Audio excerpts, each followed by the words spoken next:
Hello everyone, welcome to foundation classes. My name is Amit. चलिए आज के सेशन को स्टार्ट करते हैं। ये हमारा हिंदी का जो प्रैक्टिस सेट है मैं वो करवाने वाला हूं आपको।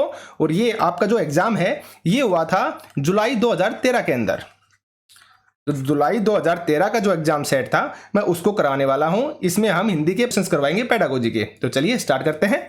आपका फर्स्ट क्वेश्चन है, घर की भाषा और विद्यालय में पढ़ाई जाने वाली भाषा देखिए सदैव समान होती है, समान हो सकती है, सदैव अलग होती है, सदैव टकराहट से गुजरती है। देखिए आप एक चीज को याद रखना जब भी पेडागोजी करें कि हमें सभी ऑप्शंस को पढ़ना है, क्योंकि यहां पर अप्लाइड क्वेश्चन आते हैं। हो सकता है आपके चारों ऑप्शन सही हो, लेकिन हमें यहां पर बेस्ट आंसर को चुनना होता है। तो जब भी आप पेडागोजी करें किसी भी सब्जेक्ट की तो आप सभी ऑप्शंस को पढ़ना अच्छे से, ठीक है, क्योंकि सभी ऑप्शन सही हो सकते हैं लेकिन हमें बेस्ट चुनना होता है, बेस्ट। ठीक है, आप देखिए सदैव समान होती है, नहीं भाई ऐसा नहीं हो सकता।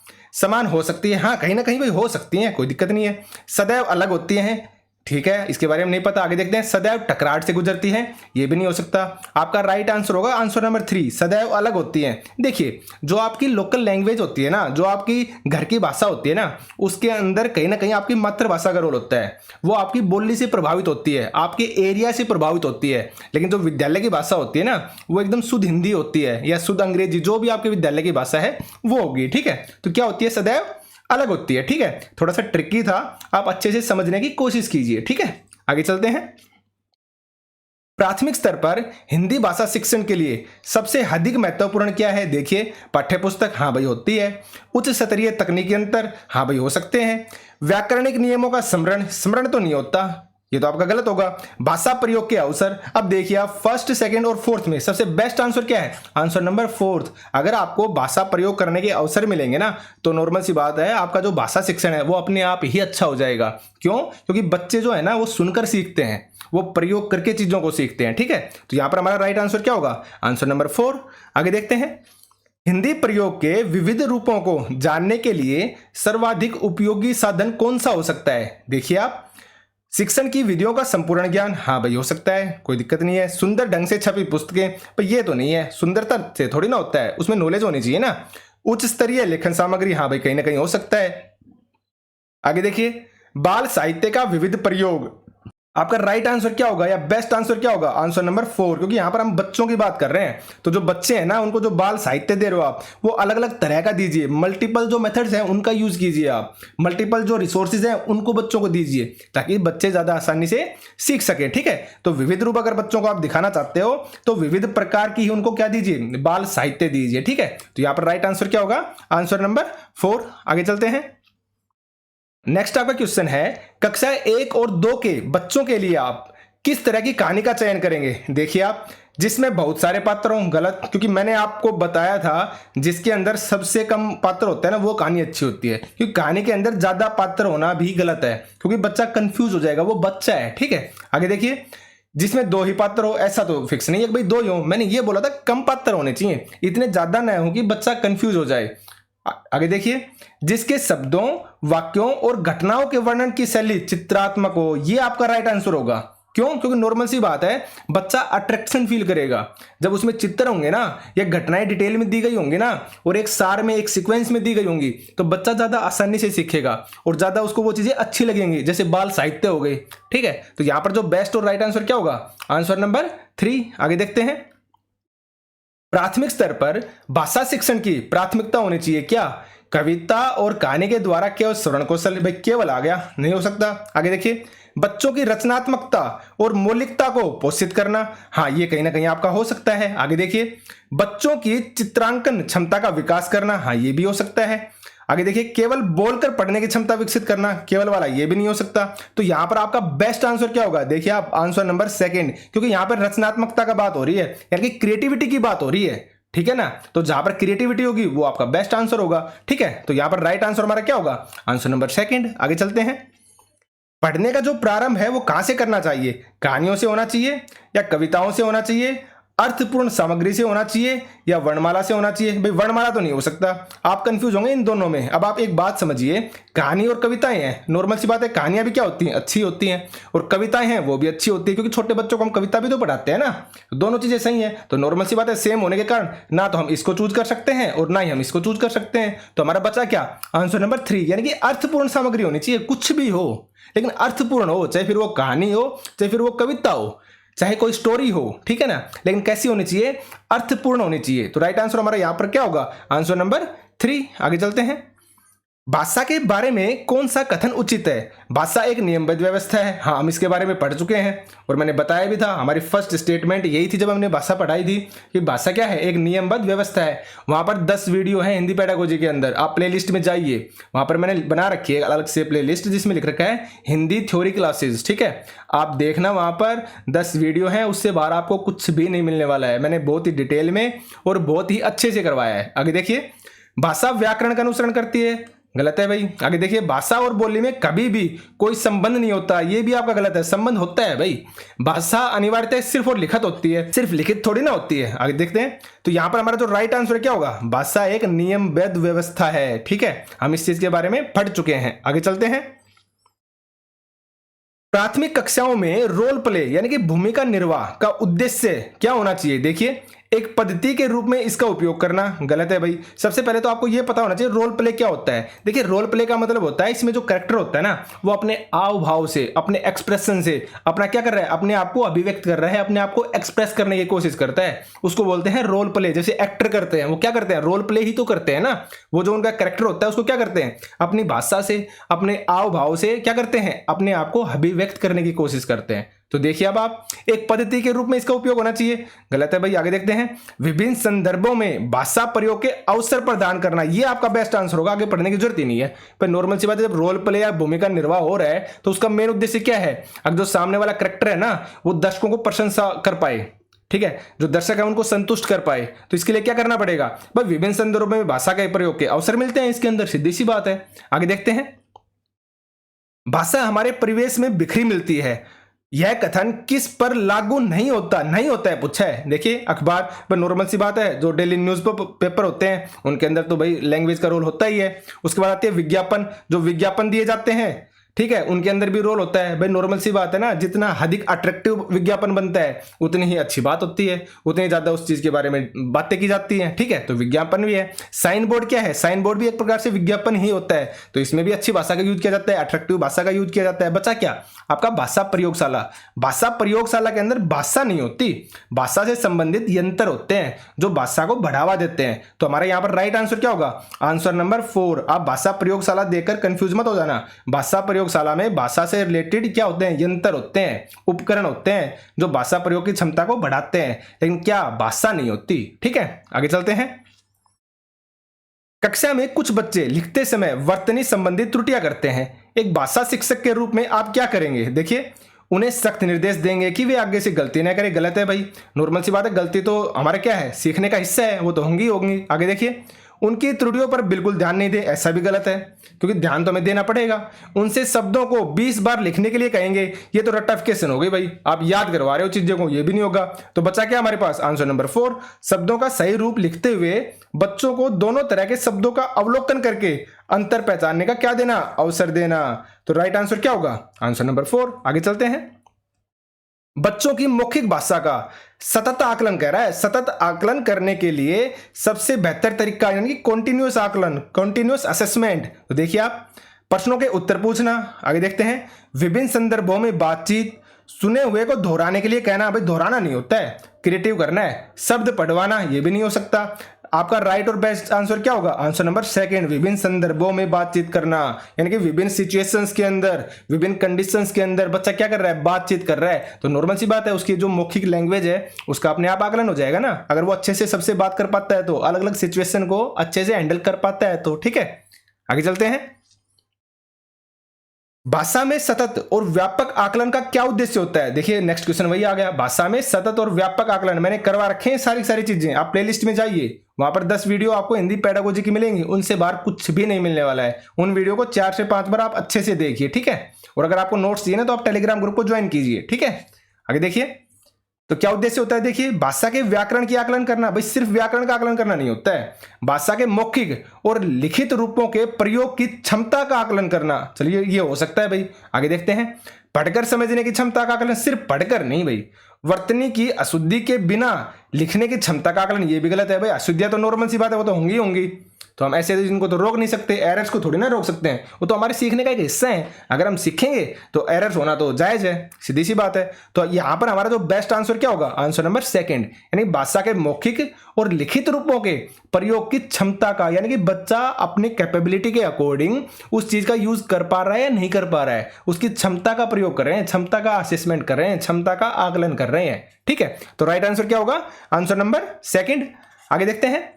भाषा कक्षा में विभिन्न दृश्य श्रव्य साधनों का उपयोग का उद्देश्य नहीं है, उद्देश्य नहीं है पूछा है भाई। आप जब क्वेश्चन करें ना तो इस चीज को 100% याद रखना, क्वेश्चन को आराम से पढ़ना है, कम से कम 2 बार पढ़ना है आपको, ठीक है।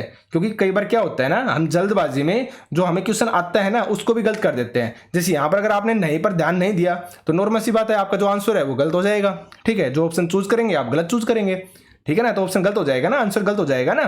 तो आगे देखते हैं।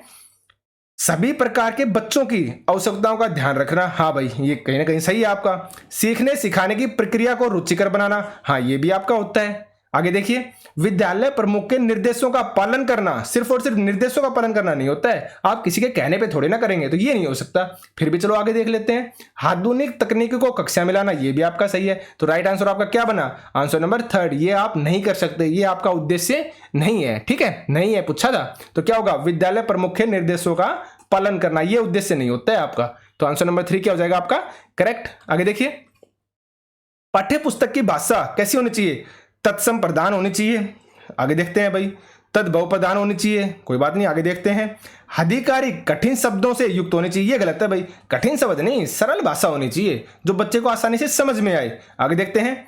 बच्चों की घर व समुदाय की भाषा से मिलती जुलती होनी चाहिए, तो बेस्ट आंसर आपका क्या होगा, आंसर नंबर 4। इसलिए मैं आपको बोलता हूं चारों ऑप्शन पढ़ने जरूरी हैं। हो सकता है आपको फर्स्ट नंबर ऑप्शन ही सही लगे, लेकिन हो सकता है उससे बेटर आंसर आगे दे रखा हो, अलग ऑप्शन के अंदर दे रखा हो, इसलिए सारे ऑप्शन पढ़ना जरूरी है। ठीक है, तो आगे देखते हैं। इसका आंसर क्या हो जाएगा, आंसर नंबर 4, बच्चों के घर व समुदाय की भाषा में मिलती जुलती होनी चाहिए। आगे देखते हैं। प्राथमिक स्तर पर भाषा सीखने सिखाने से क्या तात्पर्य है, देखिए भाषा का व्याकरण सीखना, सिर्फ व्याकरण सीखना तो नहीं हो सकता भाई।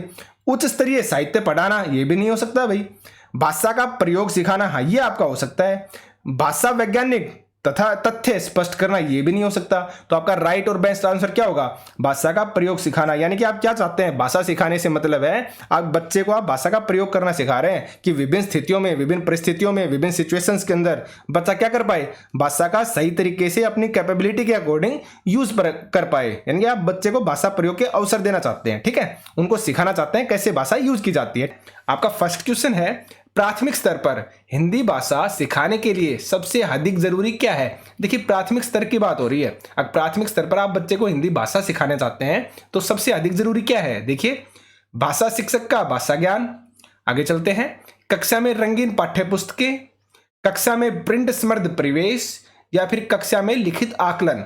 देखिए आप जब भी इन क्वेश्चंस को करेंगे ना तो आप हमेशा एक चीज याद रखना, सीटेट के अंदर अप्लाइड क्वेश्चंस आते हैं, इसलिए आपको सभी ऑप्शंस का पढ़ना बहुत ज्यादा जरूरी है। ठीक है, क्योंकि हमें यहाँ पर बेस्ट आंसर को चुनना होता है। आपको जितने भी ऑप्शंस मिलेंगे ना, हो सकता है सारे ही सही हों, लेकिन हमें चुनना होता है बेस्ट। इसलिए आपको हर एक ऑप्शंस को पढ़ना है अच्छे से और तब आपको आंसर देना है। ठीक है, अब देखिए आप भाषा शिक्षक का भाषा ज्ञान, भाई कहीं ना कहीं ये भी सही है। कक्षा में रंगीन पाठ्य पुस्तकें, ये भी सही है कहीं ना कहीं। ठीक है, कक्षा में प्रिंट समृद्ध परिवेश, ये भी सही है आपका। और कक्षा में लिखित आकलन, ये भी क्या है, हिंदी भाषा को सिखाएगा भाई, सीधी सी बात है। तो सबसे बेस्ट आंसर क्या होगा, कक्षा में प्रिंट समृद्ध परिवेश। यानी कि आपके आसपास जो आप भाषा सिखाना चाहते हो ना, उसका परिवेश बना दीजिए, उसका पर्यावरण बना दीजिए आसपास, कि बच्चा उसी लैंग्वेज को सुने। इससे क्या होगा, बच्चे को एक प्रिंट समृद्ध परिवेश मिलेगा और बच्चा ज्यादा आसानी से और ज्यादा जल्दी सीख पाएगा। ठीक है, तो यहां पर जो हमारा बेस्ट आंसर है वो क्या होगा, आंसर नंबर 3। आगे चलते हैं। बच्चे बोलचाल की भाषा का अनुभव लेकर विद्यालय आते हैं, इसका अर्थ क्या है, इसका निहितार्थ क्या है। देखिए आप, बच्चों को बोलचाल की भाषा नहीं सिखाई जाए, गलत है भाई। आगे देखते हैं। बच्चों की बोलचाल की भाषा को सुधारा जाए, ये भी आपका गलत है। आगे देखते हैं। बच्चों के भाषाई अनुभवों का उचित प्रयोग किया जाए, क्योंकि देखिए क्या बोला जा रहा है, अब बच्चे हैं ना भाषा का अनुभव लेकर विद्यालय आ रहे हैं, तो नॉर्मल सी बात है अनुभव उन्हें पहले ही है, आप उन अनुभवों का सही जगह पर प्रयोग कीजिए, उचित प्रयोग कीजिए। आगे देखते हैं, बच्चों के भाषाई अनुभव को कक्षा के बाहर रखा जाए, ये तो गलत है भाई, ये तो कहा जाता है अब बच्चे को आप किससे जोड़िए, उसके बाहरी जीवन को और स्कूल के जीवन को, दोनों को एक कीजिए, तो ये तो आपका ऑप्शन नहीं हो सकता। तो यहां पर हमारा जो राइट ऑप्शन है क्या होगा, ऑप्शन नंबर 3। आगे चलते हैं, भाषा सीखने सिखाने में आप किसे सबसे अधिक महत्वपूर्ण मानते हैं, यानी कि आप भाषा सिखाना चाहते हो बच्चे को, तो आपके अनुसार सबसे अधिक महत्वपूर्ण क्या है, देखिए आप, संज्ञानात्मक विकास यानी कि कोग्निटिव डेवलपमेंट, उसके बाद आता है आपका सामाजिक अंतःक्रिया, उसके बाद आपके बात होती है दृश्य श्रव्य सामग्री की या फिर बाल साहित्य की। देखिए आप नॉर्मल सी बात है कोग्निटिव डेवलपमेंट को भी आप कैंसिल कर दोगे, आप मेरे को पता है इसको आप नेग्लेक्ट कर दोगे, दृश्य श्रव्य सामग्री है उसको भी आप नेग्लेक्ट कर दोगे, आप कंफ्यूज होंगे दो के अंदर, एक तो सेकंड नंबर पे और एक फोर्थ पे। तो यहां पर आप याद रखना हमने वाइगोत्स की थ्योरी के अंदर पढ़ा था, अब बच्चे कैसे सीखते हैं भाषा, सामाजिक अंतःक्रिया द्वारा, यानी कि एक दूसरे से बातचीत करके बच्चे ज्यादा आसानी से और ज्यादा अच्छे से सीखते हैं, ठीक है। तो यहां पर हम बाल साहित्य बजाय किसको ज्यादा प्रेफरेंस देंगे, आंसर नंबर सेकंड को, यानी कि सामाजिक अंतःक्रिया को। तो हमारा जो राइट आंसर होगा वो क्या होगा, आंसर नंबर सेकंड, ठीक है। आगे चलते हैं,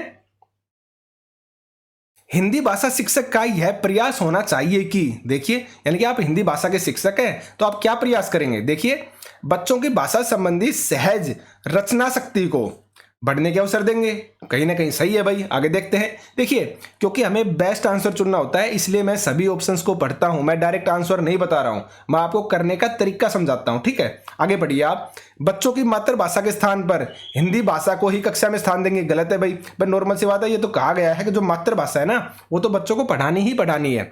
यहां तक कि जो आपका एनसीएफ 2005 है वो 5th क्लास तक पढ़ाने की बात करता है, लेकिन आपकी एनईपी 2020 है वो ये कहती है कि आप 5th क्लास तक भी, आप 8th क्लास तक भी, और अगर इसके आगे भी पॉसिबल है ना तो भी आप बच्चे को मातृभाषा में ही करवाइए, तो ये तो गलत हो गया। आगे देखिए, बच्चों द्वारा मानक भाषा का ही प्रयोग करने के अवसर दें, गलत है भाई, यानी कि एक स्टैंडर्ड लैंग्वेज की बात कर रहा है कि सिर्फ और सिर्फ आप उसको ही यूज करवाइए, ये भी गलत है। आगे देखिए, बच्चों को शिक्षाप्रद बाल साहित्य पढ़ने के भरपूर अवसर दे, तो आप कंफ्यूज होंगे दो के अंदर, एक तो 4th में और एक आप 1st में। अब आप इनमें से आपको देखना है सबसे बेस्ट क्या है। तो देखिए मैंने आपको हमेशा बताया है जब भी क्रिएटिविटी की बात आएगी ना या कंस्ट्रक्शन की बात आएगी ना तो हम हमेशा उसको पहले देंगे प्रेफरेंस, ठीक है। यहां पर बाल साहित्य भी सही था, लेकिन क्या किसकी बात हो रही है, यहां पर देखिए आप 1st में सहज रचना शक्ति को बढ़ने के अवसर, ठीक है। तो हमारा बेस्ट आंसर क्या होगा, आंसर नंबर 1st, ठीक है। आगे चलते हैं, कक्षा 5 के बच्चों के भाषा आकलन के संदर्भ में आप किस सवाल को सबसे कमजोर मानते हैं, देखना सबसे कमजोर की बात कर रहा है। आगे देखते हैं, केशव सबसे क्या कहता होगा, कल्पना करके केशव के शब्दों में लिखो, सही है ये बात। तो आगे देखिए, यदि इला तुम्हारे स्कूल में आए तो उसे किन किन कामों में परेशानी होगी, ये भी एक लेंथी क्वेश्चन बच्चा कर सकता है, ठीक है। आगे देखिए, अपने दोस्तों से पूछकर पता करोगे कौन किस बात से घबराता है, यानी कि ये तीनों ऑप्शंस ऐसे हैं जहां पर बच्चे का जो भाषा का आकलन है ना वो ज्यादा अच्छे से हो पाएगा। क्यों, क्योंकि ये सारी चीजें बच्चा कल्पना करके एक दूसरे से बातचीत करके बताएगा, ठीक है। तो कहीं ना कहीं जो तीनों ऑप्शन है ये आपके सही है। अब 4th देखिए, ईदगाह कहानी में हामिद ने मेले से क्या खरीदा, ये होगा आपका राइट आंसर। क्यों, क्योंकि इसका 1 या 2 लाइन में आंसर होगा, वो हो सकता है उसने फोन खरीदा हो तो हम बता देंगे फोन खरीदा। तो ये रटने वाला क्वेश्चन हो गया, ठीक है, ये हो गया आपका रटने वाला क्वेश्चन, और यहां पर सबसे कमजोर ही पूछा था, तो हमारा राइट आंसर क्या हो जाएगा, आंसर नंबर 4। आगे चलते हैं, डैश भाषा का अति महत्वपूर्ण प्रकार ये है। अब देखिए, सुनना भाषा का है या फिर अक्षर ज्ञान है भाषा का, या फिर संप्रेषण आता है या फिर लेखन आता है। यहां पर हमारा राइट आंसर क्या होगा, आंसर नंबर 3। अगर आपको पता हो, मैंने बताया है संप्रेषण का मतलब होता है आपका कम्युनिकेशन, ठीक है, यानी कि आप किस तरह से बातचीत करते हो। और आप ध्यान रखना जो कम्युनिकेशन होता है ना इसके अंदर सब चीजें आ जाती हैं, आपका सुनना भी आ जाता है, आपका बोलना भी आ जाता है, आपका लिखना भी आ जाता है। तो बाकी के जो भी ऑप्शन है ना ये सभी इसके अंदर अपने आप इंक्लूड हो गए। तो हमारा राइट आंसर यहां पर क्या होगा, आंसर नंबर 3, ठीक है। आगे चलते हैं, आपका 112 नंबर क्वेश्चन है, सुनने और लिखने की कुशलता का आकलन करने का सबसे अच्छा तरीका कौन सा है। देखिए सुनने के बारे में बात हो रही है और लिखने के बारे में बात हो रही है, ठीक है। तो देखते हैं, कविता सुनना और शब्द लिखना, ठीक है भाई। आगे देखते हैं, कविता सुनकर प्रश्नों के उत्तर लिखना। उसके बाद आगे देखते हैं, सुनी गई कहानी को अपने शब्दों में लिखना और नेक्स्ट है सुनी गई कहानी को शब्दशः लिखना, यानी कि एज इट इज आपने लिख दिया, तो ये भी आपका गलत है। कविता सुनकर प्रश्नों के आप उत्तर लिख रहे हैं, ये भी आपका गलत है। और कविता सुनना और उसे शब्दशः लिखना, ये भी आपका गलत है। तो राइट आंसर क्या होगा? आंसर नंबर 3, यानी कि सुनी गई कहानी को आप कैसे लिख रहे हैं? अपने शब्दों में लिख रहे हैं। क्योंकि देखिए, आपने कहानी को सुना तो आपका सुनने कौशल का तो नॉर्मल सी बात है, आकलन हो गया कि अच्छे से सुन सकते हैं आप। लेकिन अगर आप उसको अपने शब्दों में लिख पाएंगे ना, ठीक है, खुद के शब्दों में अगर आप उसको लिख पाएंगे ना, तो इससे पता चल जाएगा कि भैया आपने कहानी को कितने अच्छे से सुना है, और उस बेस पर आपने अपने वर्ड्स में उस कहानी को लिख भी दिया, तो आपके दोनों क्वेश्चन चेक हो गए। ठीक है, तो यहां पर हमारा राइट आंसर क्या होगा? Answer number 3। आगे चलते हैं। सार्थक पढ़ते समय कभी कभी वाक्यों शब्दों की पुनरावृत्ति करता है। पुनरावृत्ति का मतलब होता है बार बार दोहराना। ठीक है, यानी कि आप ऐसे मानिए सार्थक है, वो किसी चैप्टर को पढ़ रहा है, ठीक है, बैठकर, तो उसमें क्या कर रहा है, वो जब वो पढ़ता है ना, तो उसमें जो वाक्य आ रहे हैं या जो शब्द आ रहे हैं, उनकी क्या कर रहा है? पुनरावृत्ति कर रहा है, उनको बार बार बोल रहा है। ठीक है, तो ये भाषाई व्यवहार दर्शाता है कि क्या दर्शाता है? देखिए, वह पढ़ने में अधिक समय लेता है। गलत है भाई। आगे आपको अपने आप पता चल जाएगा राइट ऑप्शंस क्या होते हैं। ठीक है, वह अटक टक कर ही पढ़ सकता है, ऐसा भाई हो सकता है ऐसा भी हो। आगे देखते हैं। वह समझ के साथ पढ़ने की कोशिश करता है। उसके बाद है उसे लंबे शब्दों को पढ़ने में कठिनाई होती है। ये भी आपका गलत है। आपका जो बेस्ट आंसर होगा आंसर नंबर 3। आपने खुद नोटिस किया होगा, जब हम किसी वाक्य को पढ़ते हैं ना, तो नॉर्मल सी बात है, अगर वह हमें समझ में नहीं आता है तो हम उसको दोबारा पढ़ते हैं, उसको बार बार दोहराते हैं। आप हमेशा इस चीज को याद रखना। जब भी आप खुद प्रैक्टिकल सोचिए, जब आप किसी चीज को याद कर रहे हैं और वो आपको याद नहीं हो रही, तो आप क्या करते हैं? बार बार उस चीज को दोहराते हैं ना, पुनरावृत्ति करते हैं ना। तो इसलिए बोला गया है, वो क्या करने की कोशिश कर रहा है? वह समझ के साथ पढ़ने की कोशिश कर रहा है। ठीक है, तो यहां पर हमारा आंसर क्या हो जाएगा? Answer number 3। आगे चलते हैं। हिंदी भाषा में आकलन का उद्देश्य नहीं है। देखिए, नहीं है पूछा है। देखिए, आप बच्चों की भाषा प्रगति को अभिभावकों और अन्य शिक्षकों को बताना। भाई आगे देखते हैं।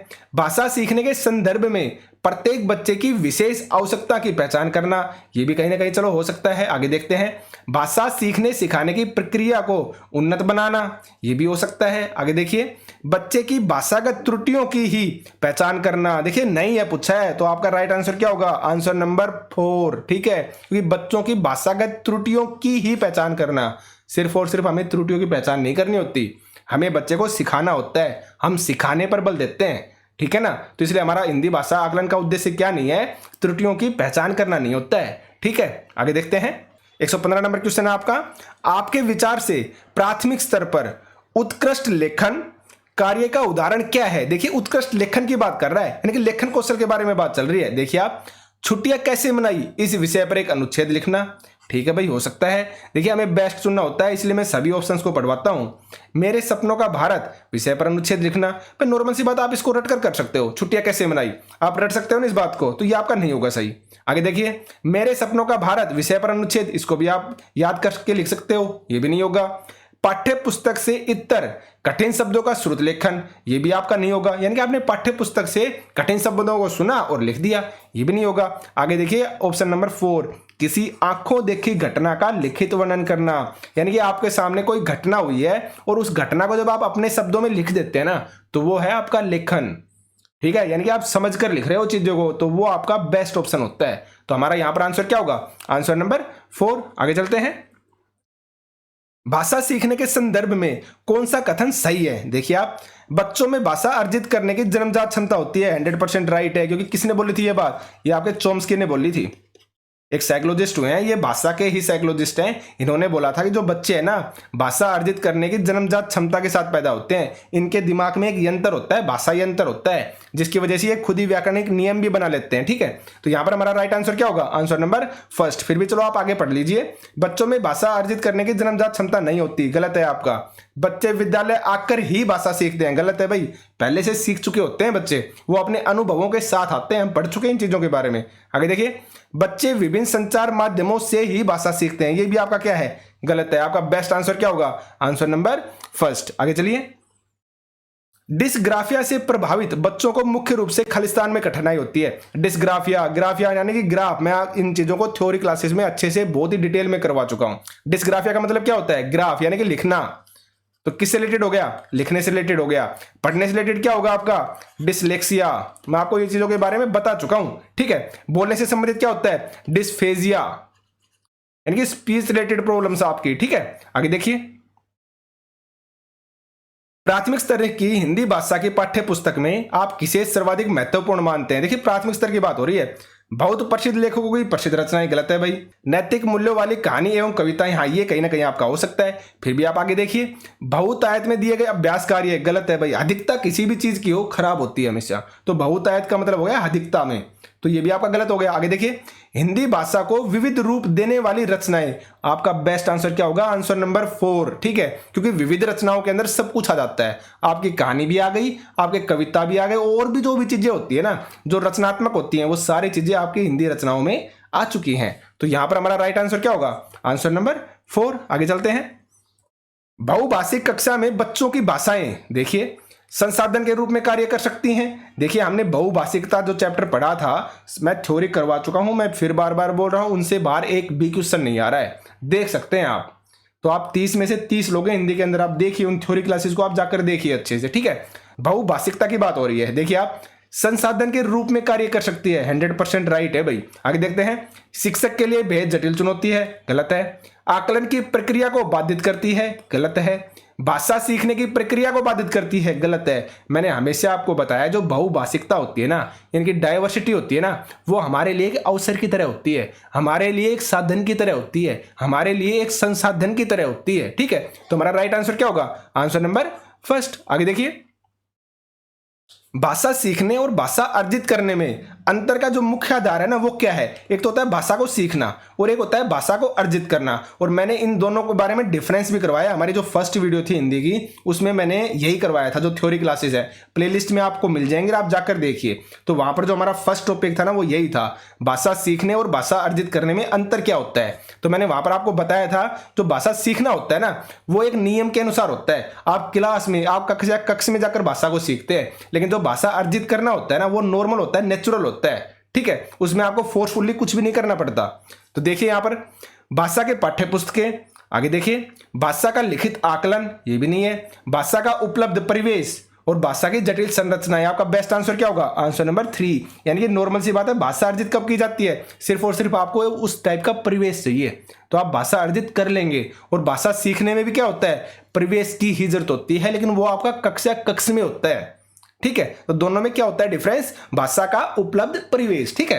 तो यहां पर जो हमारा राइट आंसर है क्या हो जाएगा? Answer number 3। इस सेशन में सिर्फ इतना ही। Thank you.